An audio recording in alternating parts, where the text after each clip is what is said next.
We've been looking together at the Lord's Prayer, that wonderful prayer that Jesus taught his disciples, and we're on the final video. I hope you've enjoyed it.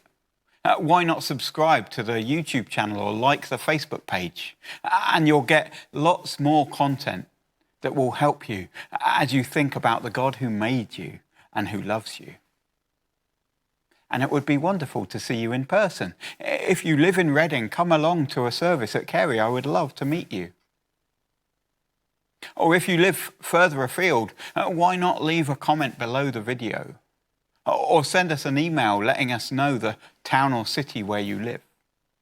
And we'll try to help you find people near you who can help you discover more about the God who hears our prayers. And do stick around to the end of this video, because we'll let you know how to get hold of this great book for free if you're in the UK. Today, we're thinking about the final line of the Lord's Prayer. Lead us not into temptation, but deliver us from evil. And you know, this final line, it points to our weakness. I don't mean our physical weakness. I mean our spiritual weakness, our moral weakness. Even if we're followers of Jesus, it points to our weakness. How easily you turn and return to sin. And you need God to stop you doing that, to lead you in the right paths. Because we are the great-great-great-great-great-grandchildren of Adam and Eve, the first people that God made. He placed them in a perfect garden, a place of total beauty and joy and peace. A place where they had everything they needed and where they had perfect communion, perfect friendship with God. And they were tempted, and they did evil. They listened to Satan, the devil, the serpent, rather than listening to the God who had made them and provided for them and shown his love to them. They thought more highly about what they wanted than what their God wanted for them.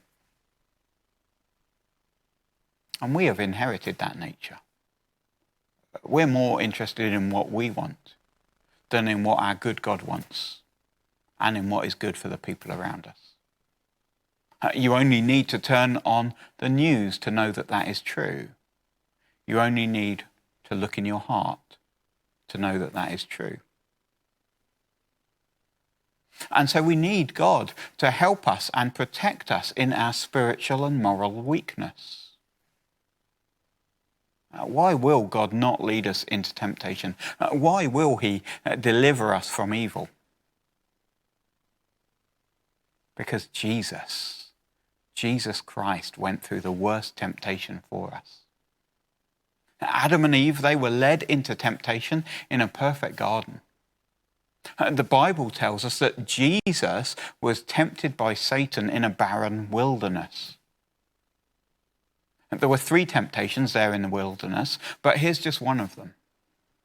Satan took Jesus to where he could see the entire earth, and he said to him, "All of this will be yours. All of these kingdoms will belong to you if you bow down and worship me." But Jesus didn't. He didn't give in to Satan's temptation because he knew his Father had a different plan. The Father did plan to give his Son the entire world, but he planned to do it by way of the cross. And so Jesus went to the cross. He didn't take Satan's easy shortcut.